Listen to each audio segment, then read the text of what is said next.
దేవానికి స్తోత్రాలు.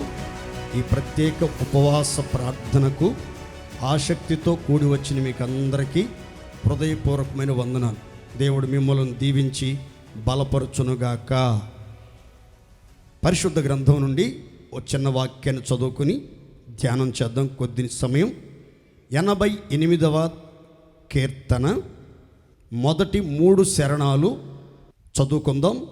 యెహోవా నాకు రక్షణకర్తవగు దేవా, రాత్రివేళ నేను నీ సన్నిధిని మొర్రపెట్టునాడు. నా ప్రార్థన నీ సన్నిధిని చేరునుగాక. నా మొర్రకు చెవియొగ్గుము. నేను ఆపదలతో నిండి ఉన్నాను. నా ప్రాణము పాతాళమునకు సమీపించి ఉన్నది. ఈ కీర్తన ఎజ్రాహీయుడైన హేమాను గారు రచించారు. ఇతనొక గాయకుడు, జ్ఞాన సంపన్నుడు, ప్రవక్త, దీర్ఘదర్శి, సంగీత సేవలో నడిపించబడుతున్నటువంటి వ్యక్తి. సంగీత పరిచర్య కోసం దావీదు 3 పరిచారకులను నియమించారు. ఆ 3లో ఒక ప్రాముఖ్యమైనటువంటి వ్యక్తి ఈ ఎజ్రాహీయుడైనటువంటి హేమాను.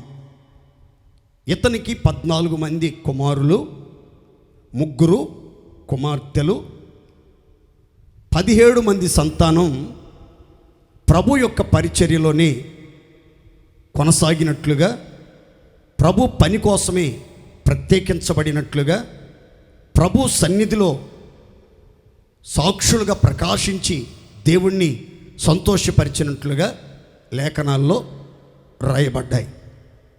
ఈ సంగతులు హేమానును గురించినటువంటి పూర్తి వివరాలు ఆదివారం ప్రత్యేక సందేశంగా అందిస్తాను. ఈ కీర్తనలో ఎజ్రాహీయుడైనటువంటి హేమాను ఈ కీర్తన రాశాడు. ఈ కీర్తన ఆలాపన చేసింది, ఈ కీర్తన పాడింది, ఈ కీర్తన పాడి దేవుణ్ణి మహిమపరిచింది మాత్రం కోరహు కుమారులు. రచన సంకల్పం ఎజ్రాహీయుడైనటువంటి హేమాను, స్వరకల్పన కోరహు కుమారులు. ఈ కీర్తనలో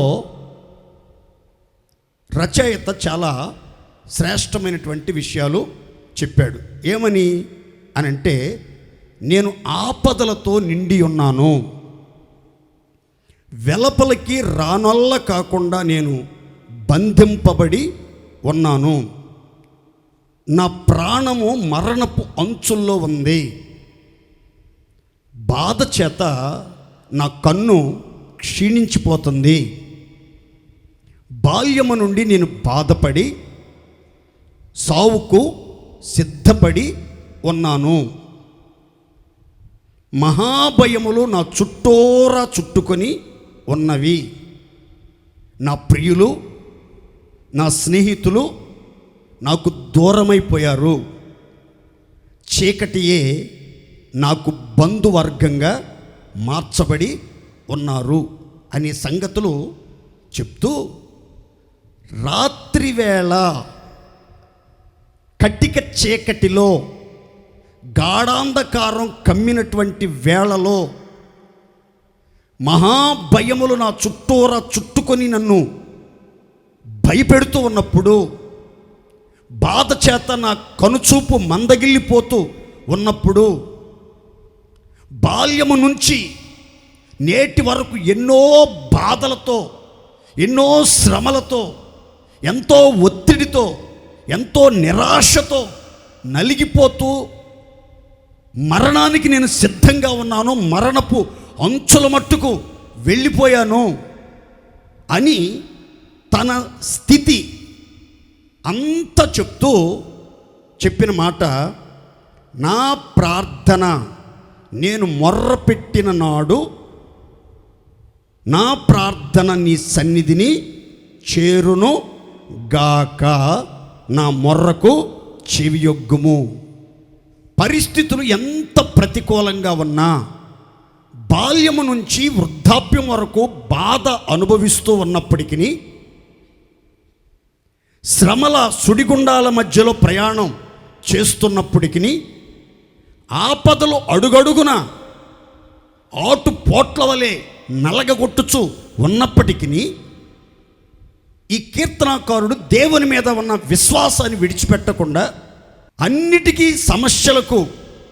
అన్ని సమస్యలకి పరిష్కారం రక్షణకర్త అయిన దేవుడే అని విశ్వసించి అతడు చేసినటువంటి కార్యం ఏంటంటే, రాత్రి వేళ నీ సన్నిధిని నేను మొర్రపెట్టిన రోజు, మొర్రపెట్టిన నాడు నా ప్రార్థన నీ సన్నిధిని చేరాలి, నా ప్రార్థన నీ చెవిలోకి రావాలి, నీవు స్పందించి నీ రక్షణ కార్యం నా ఎడల కనపరచాలి అని ప్రార్థన చేసినట్లుగా లేఖనంలో మనం గమనిస్తాం.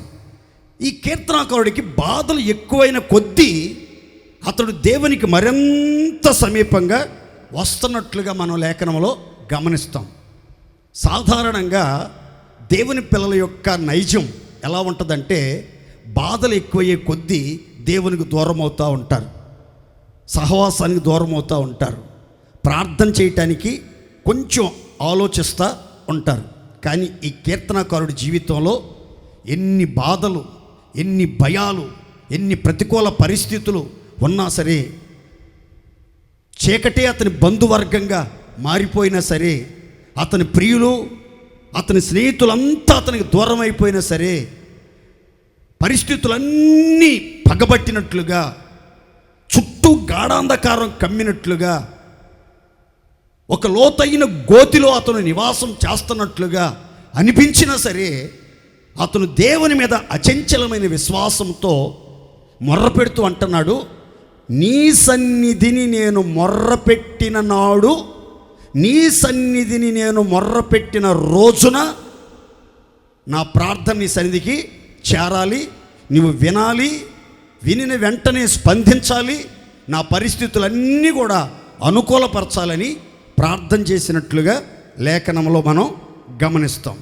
ఇందులో ఈ పూట మన ధ్యానాంశం మొర్రపెట్టిన దినమననే దేవుడు మొర ఆలకించి ఎలాంటి కార్యాలు జరిగిస్తాడు.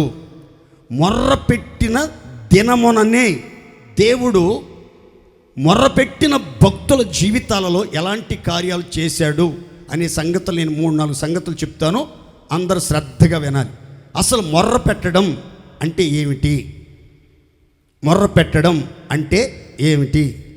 దేవుని ఎదుట లేదా అధికారము ఉన్న వ్యక్తి ఎదుట సహాయం కోసం, కరుణ కోసం, రక్షణ కోసం, న్యాయం కోసం హృదయపూర్వకంగా వేడుకొనుటనే మొర్రపెట్టుట అని అంటారు.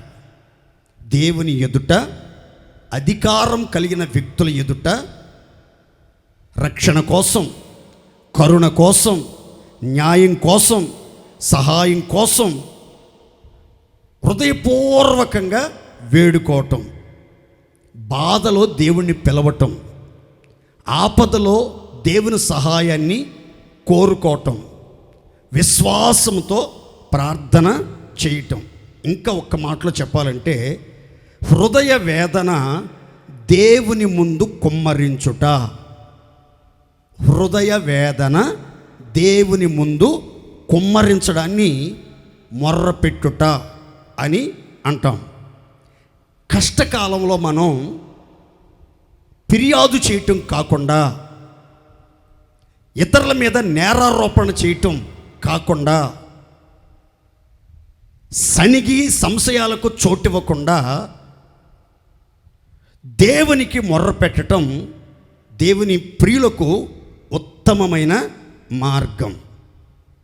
ప్రార్థన అనేది పరిస్థితుల నుంచి తప్పించుకునే మార్గం కాదండి, పరిస్థితులను ఎదుర్కొనే బలాన్ని పొందే మార్గమే ప్రార్థన. దేవునికి మహిమ కలుగునుగాక. పరిస్థితులను తప్పించుకునే మార్గం కాదు ప్రార్థన, పరిస్థితులను ఎదుర్కొనే బలాన్ని పొందేదే నిజమైన ప్రార్థన. ఈ కీర్తనకారుడు కష్టకాలంలో నిరాశ పడకుండా ప్రార్థనలో నిలకడగా ఉండి విశ్వాసంతో తన హృదయ వేదన దేవుని ముందు కుమ్మరిస్తున్నాడు. మీ జీవితంలో కూడా ఎన్ని కష్టాలు ఉన్నా, ఎన్ని ఆపదలు ఎదురవుతున్నా, అనారోగ్య సమస్యలైనా, మానసిక ఒత్తిళ్ళైనా, కుటుంబ సమస్యలైనా, పోరాటాలైనా, ఊహించని పరిణామాలు ఎదురవుతున్నా సరే, మీరు దేవునిలో నుంచి జారిపోకుండా, దేవునిలో నుంచి తప్పిపోకుండా, విశ్వాసములో బలహీనులు కాకుండా దేవుని మీద ఆధారపడి పట్టుదలతో ప్రార్థన చేయాలి. నీ సన్నిధిని నేను మొర్రపెట్టిన నాడు నా ప్రార్థన నీ సన్నిధికి చేరాలి, నీవు చెవియొగ్గి నా ప్రార్థన ఆలకించాలి. మన దేవుడు ఎవరంటే, నాకు మొర్రపెట్టుము నేను నీకు ఉత్తరమిచ్చేదనని వాగ్దానం చేసిన దేవుడు. దేవునికి మహిమ కలుగునగాక. తనకు నిజముగా మొర్రపెట్టు వారికి మన దేవుడు సమీపంగా ఉంటాడు, సాహస కార్యాలు జరిగిస్తాడు.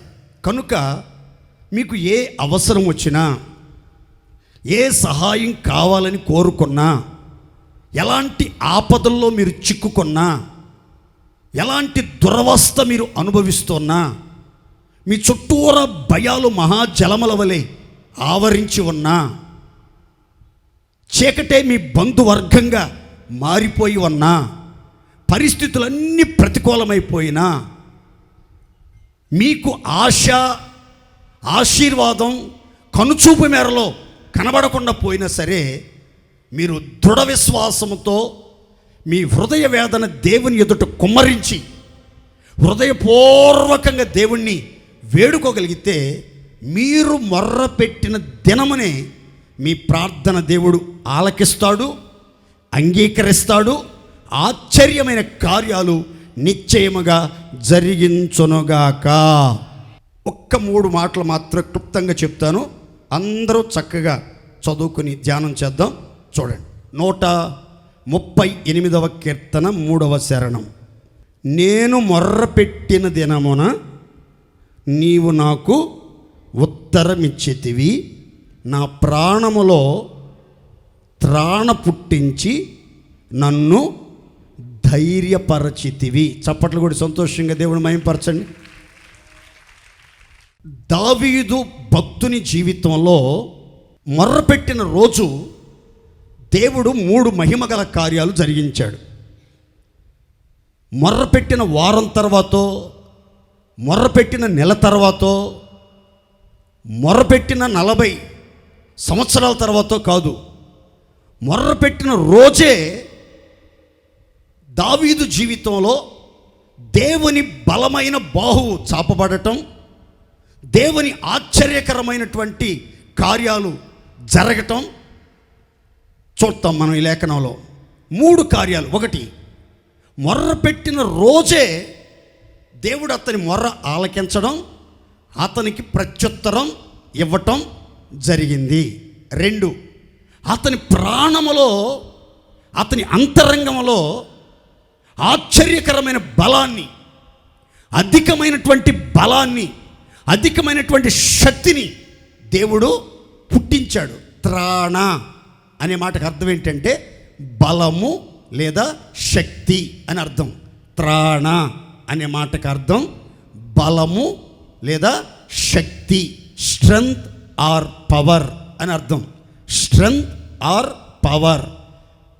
ప్రాణములో బలాన్ని పుట్టించాడు, బలహీనతలన్నిటిలో నుంచి విడిపించాడు.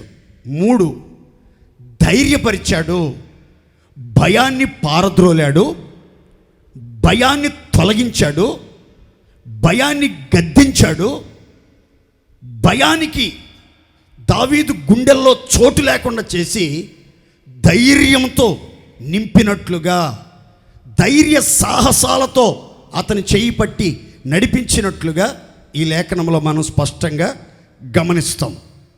విశ్వాస యాత్రలో నడిపించబడుతున్నటువంటి మనం ఎందుకు మొర్ర పెట్టాలి?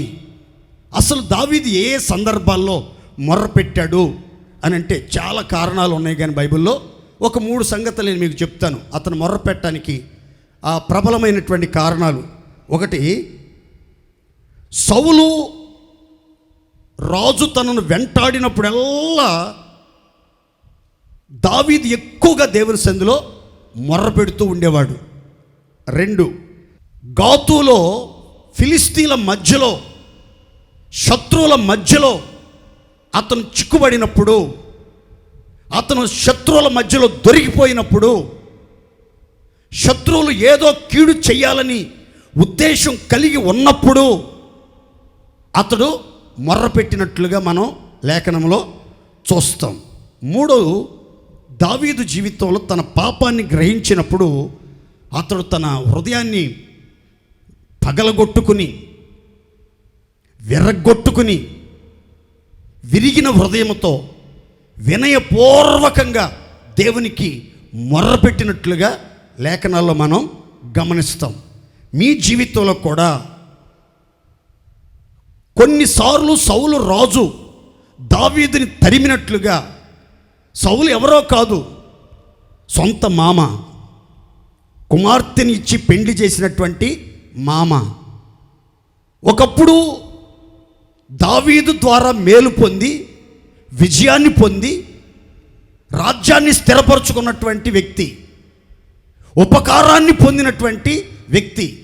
మీ జీవితంలో కూడా కొన్ని సందర్భాల్లో మీ ద్వారా మేలు పొందిన వాళ్ళు, మీ ద్వారా ఉపకారం పొందిన వాళ్ళు, మీ ద్వారా ఆశీర్వదించబడిన వాళ్ళు, మీ ద్వారా స్థిరపరచబడిన వాళ్ళు, మీ ద్వారా జయం పొందిన వాళ్ళు, మీ ద్వారా బాగుపడినటువంటి వాళ్ళు కొన్నిసార్లు నిర్నిమిత్తంగా ఏ కారణం లేకుండా మిమ్మల్ని తరమటం, మీకు కీడు తలపెట్టడం, మీకు హాని చేయాలని ఆలోచించడం, దానికి సంబంధించి ఎన్నో ప్రయత్నాలు, కుట్రలు, కుతంత్రాలు పన్నటం చేస్తున్నప్పుడు మనం చేయాల్సింది ఏంటంటే, మన బలం మీద, మనుష్య బలం మీద, ఆయుధ బలం మీద మనం ఆధారపడకూడదు. కానీ మనం దేవుని మీద ఆధారపడి మన హృదయాన్ని దేవుని సందులో నీళ్లవలే కుమ్మరించి విశ్వాసంతో దేవుని సందులో మనం మొర్ర పెట్టాలి. దావీదులాగా దావీదు తన జీవితంలో శత్రువుల మధ్యలో ఉన్నప్పుడు కూడా అతడు పిచ్చి చేష్టలు చేస్తూ, పెదాల మీదగా ఉమ్మి కార్చుచు, గోడల మీద ఏవో పిచ్చి గీతలు గీస్తా, ఒక వెర్రివాడిలాగా ప్రవర్తిస్తూ దేవుని సన్నిధిలో ప్రార్థన చేసుకున్నట్లుగా మన జీవితంలో కూడా కొన్ని సమస్యలు మన చుట్టూరా కమ్మేసినప్పుడు ఇక మనం తప్పించుకునే అవకాశం లేదు, మన పని అయిపోయింది, మనం ఇంక బతకడం కష్టం, బయటపడటం కష్టం, దీంట్లో నుంచి గట్టెక్కడం కష్టం అనుకునే పరిస్థితుల్లో కూడా మనకి సహాయం చేసేవాళ్ళు ఏ దిక్కు నుంచి వచ్చే అవకాశం లేని పరిస్థితుల్లో మనల్ని ఆదుకునే వాళ్ళు, మనకు చేయూతనిచ్చి ఉన్న స్థితిలో నుంచి ఉద్ధరించేవాళ్ళు లేని పరిస్థితుల్లో కూడా ఇశ్రాయేలీయులకు ఆధారమైన దేవుని మీద మనం ఆనుకుని మొర్ర పెట్టాలి.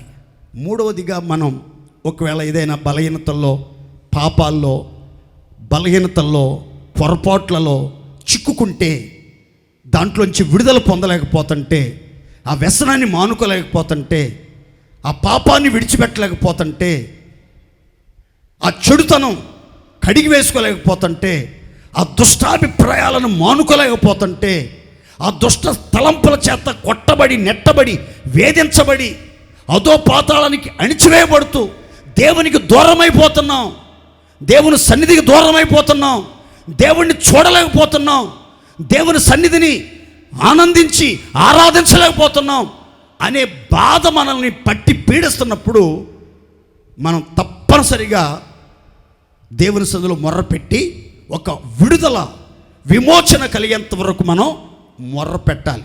మొర్ర పెడితే మాత్రం ఖచ్చితంగా దేవుని వాక్యం సెలవిస్తున్న చక్కని మాట, మొర్ర పెట్టిన దినముననే యెహోవా ఉత్తరమిచ్చెను. చప్పట్లు కూడా సంతోషంగా దేవుని మహిమపడదాం గట్టిగా.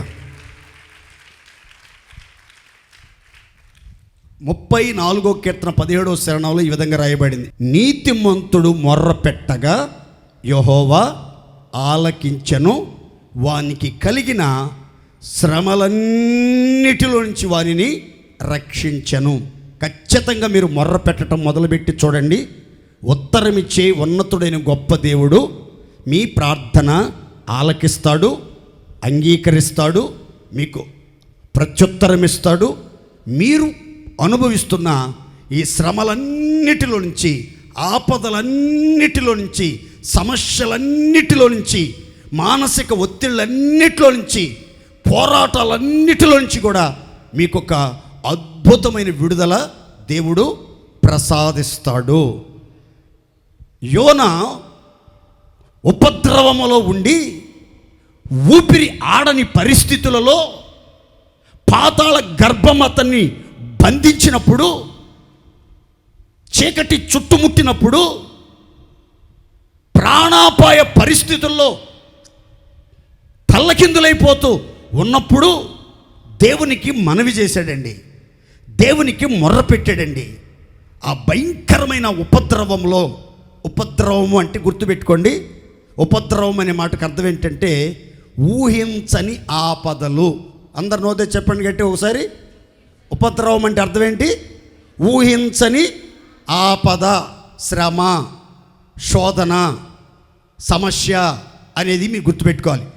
ఊహించని ఆపదల్లో ఉండి సముద్రములో తిమింగళం గర్భములో బంధించబడి బ్రతుకుతాడో చస్తాడో తెలియదు, ఎక్కడ చస్తాడో, ఎలాంటి దారుణమైన చావు వస్తుందో తెలియదు. అలాంటి ఊహించని ఆపదలో ఉన్నప్పుడు, ఊపిరి పీల్చుకోవటానికి కూడా కష్టతరమైన పరిస్థితులు గుండా ప్రయాణం చేస్తున్నప్పుడు అతడు తిమింగళం కడుపులోనే మొర్రపెట్టాడండి. మొర్రపెడితే బైబిల్లో రాయబడిన చక్కని మాట, దేవుడు అతని ప్రార్థన ఆలకించాడు, అంగీకరించాడు. వెంటనే ప్రత్యుత్తరంగా దేవుడు ఆ తిమింగళానికి ఆజ్ఞాపిస్తే బైబిల్ చెప్తుంది, అంతలో ఆ తిమింగళం ఆ యొక్క యోనాని ఒడ్డున కక్కివేసెను. దేవునికి మహిమ కలుగునుగాక. చూడండి, అంతలోనే, మొర్ర పెట్టిన అంతలోనే, ప్రార్థన చేయుచూ ఉండగానే, మనవి చేయుచూ ఉండగానే పరలోకంలో నుంచి ఆజ్ఞ వచ్చేసింది. 3 రోజులు కడుపులో భద్రంగా కాపాడావు. చీకటంటే ఎలా ఉంటుందో, మరణ భయం ఎలా ఉంటుందో అతడికి తెలిసి వచ్చింది. పశ్చాత్తాపడుతున్నాడు. ఆపద సమయంలో ఊహించిన ఉపద్రవములు నాకు మొర్ర పెట్టాడు, అతని మొర్ర నేను విన్నాను, ఇంకా ఆలస్యం చేయొద్దు, నువ్వు ఒడ్డుకి వెళ్ళిపోయి అర్జెంటుగా అతన్ని ఒడ్డు మీద కక్కాయి. అతడు సూర్యోదయం చూడాలి, అతని బ్రతుకులో నూతనమైన గడియలు ప్రారంభించబడబోతున్నాయి అని దేవుడు సెలవిచ్చినట్లుగా లేఖనంలో రాయబడింది. మీరు కూడా ఒక్కవేళ చీకటి గర్భములో బంధించబడినట్లుగా, ఊహించని ఉపద్రవాల మధ్యలో ఊపిరి పీల్చుకోవటం కూడా చాలా కష్టతరంగా ఉన్నట్లుగా, సమస్యలన్నీ చుట్టుముట్టి నిన్ను అదిమివేస్తూ, అణిచివేస్తూ, కృంగజేస్తూ, కృషింపజేస్తూ ఉన్నప్పుడు ఆ చివరి గడియలలో కూడా విశ్వాసాన్ని విడిచిపెట్టకుండా దేవుని వైపు చూచి ఎవరైతే విశ్వాసంతో మొర్ర పెడతారో, మీరు మొర్ర పెడుతూ ఉండగానే ఆ ఆపద సమయంలో దేవుడు మీ మొర్ర విని వెంటనే విమోచన, వెంటనే విడుదల, వెంటనే క్షేమం కలుగునట్లుగా దేవుడు కార్యాలు నూతనపరచునుగాక. సంతోషం చెప్పండి గట్టిగా హల్లెలూయా. మొర్ర పెట్టిన దినముననే దేవుడు అతనికి ఉత్తరం ఇచ్చాడు. 2, ప్రాణములో త్రాణ పుట్టించాడు. ప్రాణములో, మీ జీవితంలో ఎదురవుతున్న సమస్యలను బట్టి, ఒత్తిడిని బట్టి, భయాన్ని బట్టి, నిరాశను బట్టి, భయంకరమైన ప్రతికూల పరిస్థితులను బట్టి మీరు దినదినము నీరసిల్లిపోతూ, బలహీనపరచబడుతూ, సొమ్మసిల్లిపోతూ ఎందుకు పనికిరానటువంటి స్థితిలోనికి వెళ్ళిపోతున్నారేమో. మీ శక్తి అంతా సన్నగిలిపోయి శక్తిహీనులుగా, బలహీనులుగా మార్చబడిపోతా ఉన్నారేమో.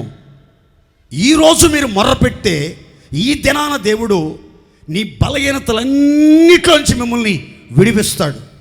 సొమ్మసిల్లిన వారికి బలమిచ్చే దేవుడు, శక్తిహీనులకు బలాభివృద్ధిని కలుగజేసే దేవుడు ఆయన కోసం ఎదురుచూచి ఆయన సముఖంలో మొర్రపెట్టి మీకు నూతన బలము, నూతన శక్తి, నూతన అభిషేకం ఇప్పుడే ధరింపజెయ్యునుగాక.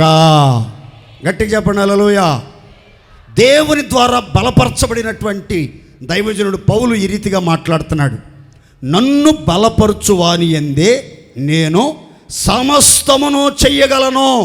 అంతకుముందు అది నేను చేయలేను, ఇది నేను చేయలేను, నా వల్ల కాదు, నేను బలహీనుణ్ణి, నాకు చూపు సరిగా కనబడదు, నా ఆరోగ్యం సరిగా లేదు అని బలహీనంగా మాట్లాడుతూ వచ్చినటువంటి వ్యక్తి ఇప్పుడు అంటున్నాడు, నన్ను బలపరచు వాని అందే నేను సమస్తము చేస్తాను, చెయ్యగలను.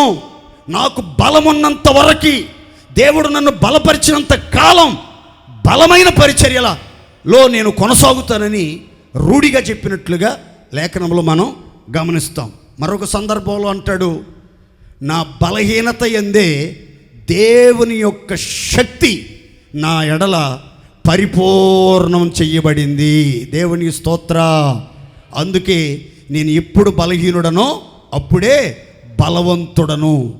నాకు కలిగిన నిందల్లో, శ్రమల్లో, అవమానాల్లో, బలహీనతల్లో నేను ఎక్కువగా సంతోషిస్తా ఉన్నాను. నేను ఎప్పుడు బలహీనంగా ఉంటే దేవుడు అప్పుడు నా ప్రక్కకు వచ్చి నిలబడతాడు, నన్ను ముడతాడు, నన్ను తన కృపచేత బలపరుస్తాడు. అప్పుడు నేను శక్తికి మించిన ప్రయాణం చేయగలుగుతాను, శక్తికి మించిన కార్యాలు చేయగలుగుతాను, శక్తికి మించిన పరిచర్యలో ముందుకి సాగగలుగుతాను అని సాక్ష్యం ఇచ్చినట్లుగా లేఖనం చెప్తుంది. మీరు ఈరోజు ఏ విషయాల్లో బలహీనమైపోయారో, ఏ విషయాల్లో నెరసిల్లిపోయారో, ఏ విషయాల్లో ఇక నా వల్ల కాదు, నాకు శక్తి లేదు, నాకు ఓపిక లేదు, నేను ప్రార్థన చేయలేను, బైబిల్ చదవలేను, సన్నిధికి రాలేను, దేవుని మీద ఆధారపడలేను, ఈ కార్యం చేయటానికి నేను ముందడుగు వెయ్యలేను అని నీవు నిరాశపడిపోయావో, బలహీనపరచబడి ఉన్నావో, శక్తిహీనురాలిగా చతికిలబడిపోయావో, దేవుడు నీతో మాట్లాడుతున్నాడు. ఈరోజు నువ్వు మొర్ర పెడుతూ ఉండగా దేవుడు నీకు ఉత్తరం ఇస్తాడు, నీ ప్రార్థన ఆలకిస్తాడు, నీ బలహీనమైన జీవితాన్ని బలపరిచి నీ ప్రాణములో త్రాణ పుట్టించి నిన్ను బలపరిచి స్థిరపరిచి పరిపూర్ణులుగా మార్చునుగాక. 3, నన్ను ధైర్యపరచితివి. ఏం చేశాడంటండి? నోరు తెరిచి చెప్పాలి బిగ్గరగా. ఏం చేశారు? ధైర్యపరిచితివి. చాలాసార్లు మన జీవితాల్లో ధైర్యాన్ని కోల్పోతూ ఉంటాం. అధైర్యం గుండె లోతుల్లో అడుగుపెట్టి మనం దుఃఖపడేటట్లుగా, దిగులు పడేటట్లుగా, ముందడుగు వేయకుండా వెనకబడిపోయేటట్లుగా చేస్తూ ఉంటుంది. యెహోషువ జీవితంలో మోషే దేవుని మాట మేరకు మరణించినప్పుడు ఆ నాయకత్వపు బాధ్యతలు యెహోషువ మీదకి వచ్చినప్పుడు చాలా దుఃఖపడ్డాడు, దిగులు పెట్టుకున్నాడు, కృంగిపోయాడు, చేతగాని వాడిగా మారిపోయాడు. అప్పుడు దేవుడు అన్నాడు, యెహోషువ ధైర్యంగా ఉండు, భయపడబాకు, దిగులు పడబాకు, నీతో కూడా వచ్చువాడు నీ దేవుడైన యెహోవా, ఆయన నిన్ను ఏ మాత్రమో విడవడు, నిన్ను ఎన్నడూ ఎడబాయడు అని ఉన్నతమైన వాక్కులతో ధైర్యపరిచినట్లుగా, బలపరిచినట్లుగా దేవుడు మిమ్మల్ని కూడా ధైర్యపరుస్తాడు, బలపరుస్తాడు. మీకున్నటువంటి భయములన్నిటిలో నుంచి మిమ్మల్ని విడిపించునుగాక. ఇదే మాట ధైర్యపరిచితివి అనే మాట ఇంకొంచెం స్పష్టంగా, ఇంకొంచెం వివరంగా మీకు చెప్తాను. చూడండి, విలాప వాక్యాలు 3వ అధ్యాయం 55 నుంచి 57 వచనాలు చదువుకుందామండి. యెహోవా అగాధమైన బందీ గృహములో నుండి నేను నీ నామమును బట్టి మొరలెడగా నీవు నా శబ్దము ఆలకించితివి. సహాయము కొరకు నేను మొర్రపెట్టగా చెవిని మూసుకొనకము. నేను నీకు మొరలిడిన దినమున నీవు నా యొద్దకు వచ్చితివి. భయపడకుమి అని నీవు చెప్పితివి. చప్పట్లు కూడా సంతోషంగా ప్రభువుని మహిమపరచండి. ఈ మాట 57వ వచనం మీరు నోట్ చేసుకోండి చక్కగా.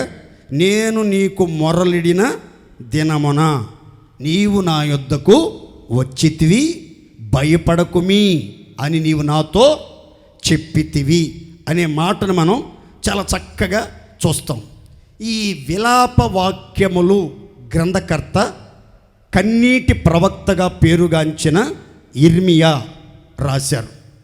యెరూషలేము పతనమైపోయినప్పుడు యెరూషలేము కలిగినటువంటి తీవ్రమైనటువంటి పరీక్షల మధ్యలో ఆ హీనమైనటువంటి స్థితిని చూచి పరితాపం తట్టుకోలేక దుఃఖముతో, నిరాశతో, బాధతో, భయముతో, మానసికమైన ఒత్తిడితో విలాప వాక్యాలు రాశాడు. రాస్తూ ఈ ఇర్మియా చెప్పిన మాట, నేను అగాధమైన బందీ గృహములో, ఒక లోతైన చీకట కలిగిన గుంటలో బంధించబడి ఉన్నాను. ఆ గుంటలోంచి బయటికి వస్తానో రాలేనో తెలియనటువంటి పరిస్థితి. శ్రమలు నన్ను చుట్టుముట్టేశాయి, భయం నన్ను ఆవరించేసింది. అలాంటి ప్రతికూల పరిస్థితులలో, క్లిష్ట కష్ట వాతావరణం మధ్యలో నేను నీ తట్టు తిరిగాను. నీ కోసం, నీ సహాయం కోసం నేను మొర్రపెట్టాను. నీవు చెవి మూసుకోకుండా నీవు చెవి ఎగ్గి ఆలకించావు. నా శబ్ద తరంగాలు నీ చెవులను తాకాయి, నీ హృదయాన్ని కదిలించాయి. వెంటనే మహిమను విడిచావు. భూలోకానికి, నేనున్న అగాధ స్థలానికి అరుదించావు. రావటంతోనే నన్ను చూచి ఏమన్నావో తెలుసా? భయపడకుమి, నేనున్నాను, నేను వచ్చాను, నేను చూశాను, నిన్ను విడిపిస్తాను. నిన్ను ఈ గుంటలో నుంచి, అగాధమైన గుంటలో నుంచి అత్యున్నతమైన సింహాసనానికి లేవనెత్తుతాను. దేవునికి స్తోత్ర. గట్టిగా చెప్పండి హల్లెలూయా. మీరు ఆపద అంచులో ఉంటే, అనారోగ్యంతో పీడించబడుతూ ఉంటే, ఆర్థిక ఇబ్బందుల కాడి కింద నలిగిపోతూ ఉంటే, జీవిత పోరాటంలో, జీవిత సమస్యల మధ్యలో సమాధానం లేక కొట్టబడుతూ, నెట్టబడుతూ, ఆటుపోట్ల మధ్యలో అల్లాడిపోతూ, కుదేలైపోతూ ఉంటే మీరు చేయాల్సింది ఒకటే.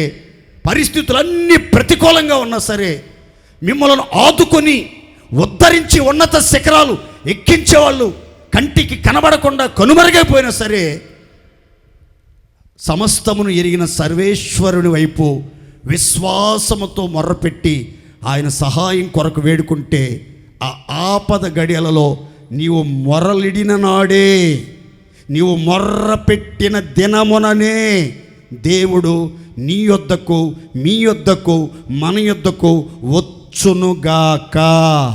అందరూ సంతోషం చెప్పండి గట్టిగా. ఇదే మాట కీర్తనాకారుడు తనదైన శైలిలో చెప్పాడు. ఏమనంటే, తనకు మొర్రపెట్టు వారికి, అనగా ఆయనకు నిజముగా మొర్రపెట్టు వారికి ఆయన సమీపముగా వచ్చాడు అన్నాడు.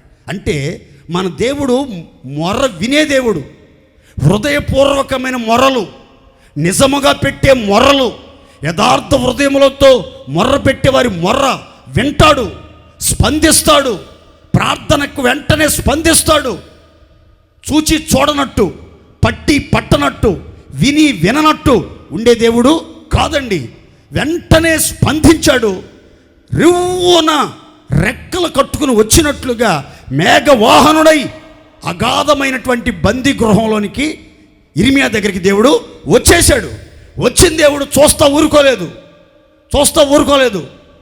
చూచి అతనితో మాట్లాడాడు, అతన్ని పలకరించాడు, అతన్ని ధైర్యపరిచాడు. భయపడబాకు, నీ భయాన్ని తొలగించడానికే, నీ హృదయాన్ని ధైర్యంతో నింపడానికే నేను నీ దగ్గరికి వచ్చానని చెప్పి జీవంతో అతన్ని నింపినట్లుగా, సాక్షిగా అతన్ని ప్రకాశింపజేసినట్లుగా బైబిల్ గ్రంథం చెప్తుంది. ఎలాంటి భయకంపితమైన వాతావరణంలో నడిపించబడుతున్నావు, ఎలాంటి చిక్కు సమస్యలతో విలవెల్లాడిపోతా ఎక్కి ఎక్కి ఏడుస్తున్నావు, ఈరోజే నీ ప్రార్థనకు స్పందించి బాహు చాపి సాహస కార్యాలు చేయటానికి సమీపంగా వస్తాడు. సాహస కార్యాలు చేయటానికి బాహువు చాపుతాడు. అయితే మనం చేయాల్సింది ఒక్కటే, ఏ ఆపదలో ఉన్నా, ఏ సమస్యలో ఉన్నా, ఎలాంటి తీవ్రమైన శ్రమలో నలిగిపోతున్నా, ఎలాంటి పోరాటాల నడుమ జీవిస్తూ ఉన్నా సరే, మనం దేవుని మీద మాత్రమే ఆధారపడి విశ్వాసంతో మొరపెడితే స్టిల్ టుడే, ఈరోజే దేవుడు నీ పక్షంగా నీ యొద్దకు వచ్చి నిన్ను ధైర్యపరుస్తాడు, నిన్ను బలపరుస్తాడు, నిన్ను స్థిరపరుస్తాడు, నీ ప్రార్థన ఆలకిస్తాడు, నీ ప్రార్థన అంగీకరిస్తాడు, నీకు ఉత్తరం ఇస్తాడు. నీ ఉన్న చోటు నుంచి ఉన్నత స్థలానికి దేవుడు నిన్ను లేవనెత్తునుగాక. సంతోషం చెప్దామండి గట్టిగా హల్లెలూయా. ఇంకొక మాట చెప్పి నేను ముగిస్తాను, చదువుకుందాం. చూడండి, 56వ కీర్తన 8, 9, 11, 12 వచనాలు రాసుకోండి. నా సంచారములను నీవు లెక్కించి ఉన్నావు, నా కన్నీళ్లు నీ బుడ్డిలో ఉంచబడి ఉన్నవి, అవి నీ కవిలలో కనబడును గదా. ఈ మాట అండర్లైన్ చేసుకోండి. నేను మొర్రపెట్టు దినమున నా శత్రువులు వెనకకు తిరుగుదురు, దేవుడు నా పక్షమున ఉన్నాడని నాకు తెలియను. 11, 12 నేను దేవుని యందు నమ్మిక ఉంచి ఉన్నాను, నేను భయపడను, నరులు నన్నేమి చెయ్యగలరు. దేవా, నీవు మరణములో నుండి నా ప్రాణమును తప్పించి ఉన్నావు, నేను జీవపు వెలుగులో దేవుని సన్నిధిని సంచరించున్నట్లు జారిపడకుండా నీవు నా పాదములను తప్పించి ఉన్నావు. ఇక్కడ కీర్తనకారుడు చెప్తున్నాడు, నా సంచారములన్నీ నీవు లెక్కబెట్టి ఉన్నావు. కష్టకాలములో మనం చేసిన ప్రయాణాలన్నీ దేవుడు లెక్క పెడుతున్నాడు. మన మార్గాలన్నిటి మీద ఆయన దృష్టి ఉంచుతున్నాడు. మనం కష్టకాలములో, సంచార దినములలో మనం పెట్టే ప్రతి కన్నీటిని ఆయన ఒక బుడ్డిలో భద్రంగా భద్రపరుస్తున్నాడు. ఆ కన్నీటి చుక్కల విలువ ఒక పుస్తకములో, ఒక కవిలలో ఆయన స్వహస్తాలతో రాసి పెడతా ఉన్నాడు. తగిన సమయములో నీవు చేసిన సంచార దినములను లెక్క పెడతాడు. నీ కన్నీటిని ఆయన చూస్తాడు. నీ కన్నీటి విలువకు తగిన ప్రతిఫలం దేవుడు ప్రసాదిస్తాడు. దేవుని పిల్లలు గుర్తుపెట్టుకోండి, మీ సంచారములన్నీ దేవుడు లెక్క పెడుతున్నాడు. మీ కష్టాల్లో, ఇబ్బందుల్లో, శ్రమల్లో, మీరు చేసే ప్రయాణాలన్నీ దేవుడు ప్రతిదీ కూడా లెక్క పెడతాడు. అంత మాత్రమే కాదు, ఆ కష్ట దినాల్లో, ఆ సమస్యను బట్టి మీరు పెట్టే దుఃఖాన్ని బట్టి మీరు కాచే కన్నీరంతా వృధా కాదు, వ్యర్థం కాదు. ఆ కన్నీళ్ళన్నీ దేవుడు భద్రంగా చూస్తాడు. మనం కన్నీళ్ళు గారుస్తుంటే మనుషులు మనం చులకనంగా చూడొచ్చు, మనుషులు విడ్డూరంగా చూడొచ్చు, మనుషులు మనల్ని అవమానంగా చూడొచ్చు, మనల్ని చేతగాని వారిగా చూడొచ్చు. కానీ దేవుడు మాత్రం మన కన్నీటిని ఒక బుడ్డిలో భద్రంగా భద్రపరిచి ఆ కన్నీటి విలువ ఒక పుస్తకంలో చక్కగా రాస్తున్నాడు. తగిన సమయంలో, దేవుడు నిర్ణయించిన సమయంలో దేవుడు నీ ప్రార్థనకు ప్రతిఫలం దయచేస్తాడు. అందుకని ఆ 9వ శరణంలో మనం చదువుకున్నాం, నేను మొర్రపెట్టిన దినముననే నా శత్రువులు వెనకకు తిరుగుదురు, దేవుడు నా పక్షమున ఉన్నాడని నాకు స్పష్టముగా బహుతేటగా తెలియచున్నది. దేవునికి మహిమ కలుగునుగాక. మొర్రపెట్టిన నాడే మీ ప్రార్థన దేవుని సన్నిధి చేరితే, మొర్రపెట్టిన రోజే దేవుడు చెవియొగ్గి ఆలకిస్తే ఎలాంటి కార్యాలు జరుగుతాయి? మొదట మొర్రపెట్టిన రోజే ఆలకించి ఉత్తరమిస్తాడు. 2 శక్తిహీనులను బలపరుస్తాడు. 3 భయపడుతున్న వారిని ధైర్యంతో నింపుతాడు. 4 మీ శత్రువులను మీరు మొర్రపెట్టిన దినమనని వెనకకు తిరిగేటట్లుగా, వెనకకు పారిపోయేటట్లుగా, వెనకకు మళ్లించబడేటట్లుగా దేవుడు శత్రువుల గుండెల్లో భయాన్ని పుట్టించి వారిని ఒక్క త్రోవలో వచ్చిన వారిని 7 త్రోవల్లో పారిపోయేటట్లుగా, వారి కుట్రలు, వారి యొక్క ప్రయత్నాలు అన్నీ విఫలమైపోయేటట్లుగా దేవుని యొక్క బాహువు నీ పక్షంగా చాపబడుతుంది. దేవుడు మీ పక్షంగా ఉంటాడు.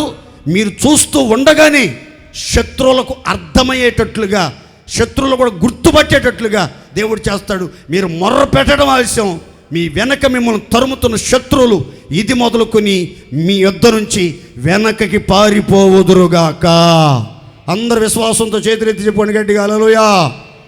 మీకు ఈ సంగతి అర్థం కావాలంటే ఒక మాట రాసుకోండి బైబిల్లో, నేను మీకు వివరంగా చెప్తాను. నిర్గమకాండం 14:14లో దేవుడు మోషే ద్వారా చెప్పాడు ఇశ్రాయేలుతో, మీరు ఓరకనే నిల్చుండి చూడండి, దేవుడు మీ పక్షంగా యుద్ధం చేయబోతున్నాడు, దేవుడు మీకు ఇచ్చే రక్షణ మీరు ఓరకనే నిలుచుండి చూడండి అని.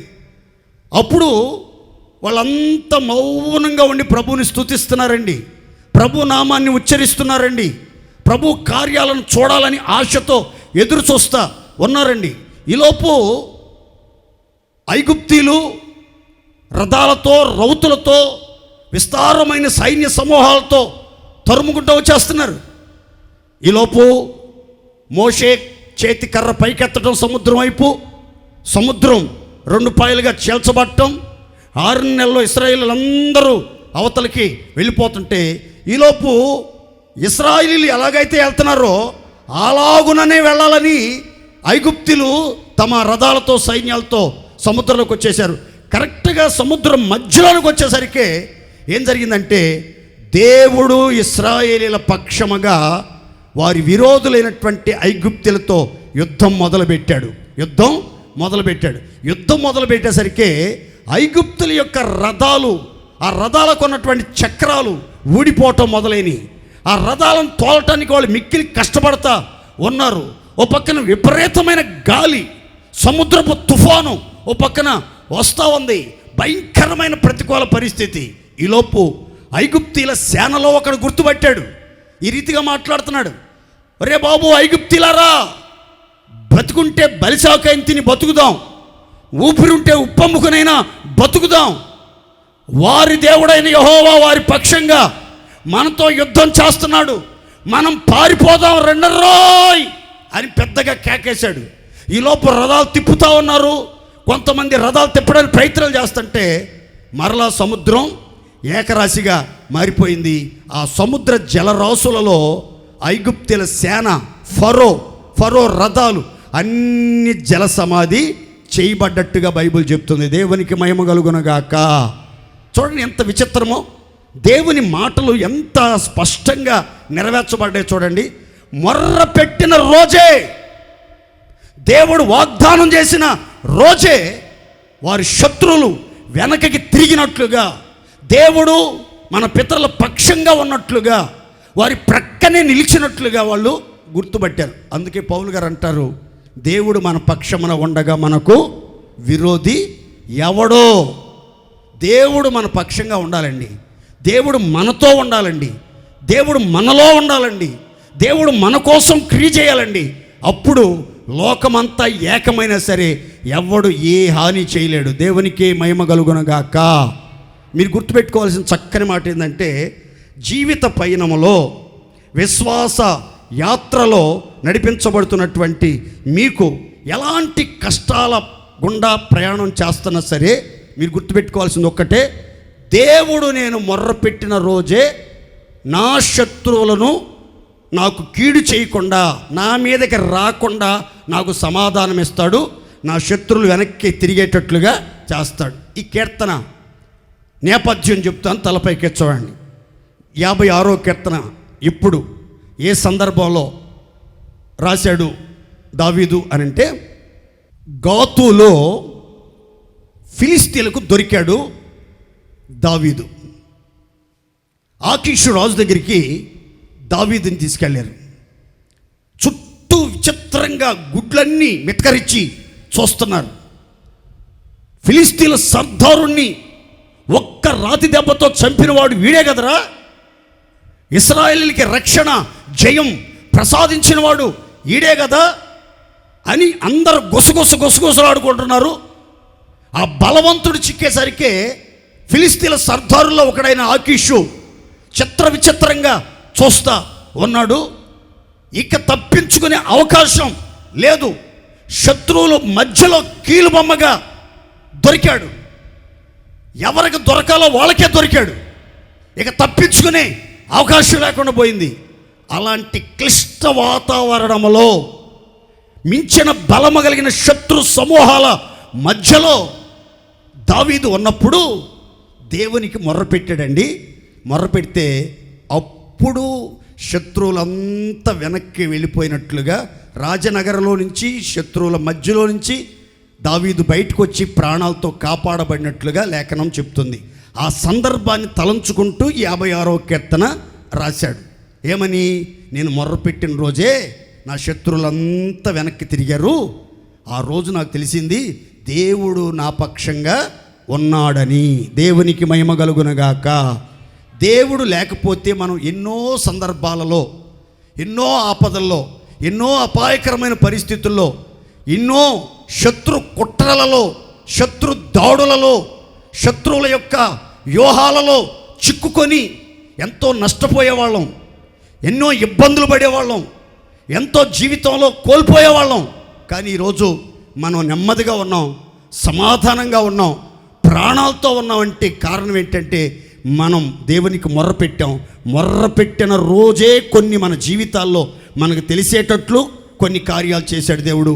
మనకు తెలియకుండా ఎన్నో ఆపదల్లో నుంచి, ఎంతోమంది శత్రువుల యొక్క కుట్రలలో నుంచి దేవుడు మనల్ని తప్పించి కాపాడుతూ వచ్చాడు. దేవునికి మహిమ కలుగునగాక.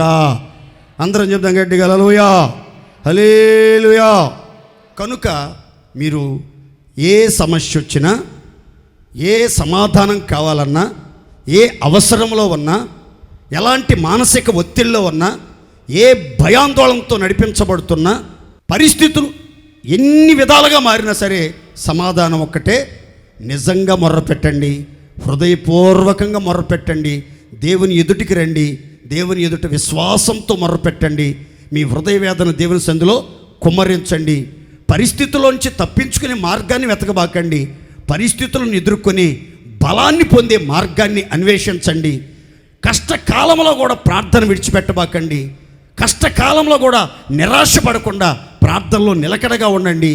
విశ్వాసంతో దేవుని సందులో కనిపెట్టండి. తగిన సమయంలో మీరు మొర్రపెట్టిన రోజే దేవుడు మహిమగల బాహు చాపి ఘనకార్యాలు జరిగించి మిమ్మల్ని ఆశీర్వదించి అద్భుత కార్యాలు జరిగించునుగాక.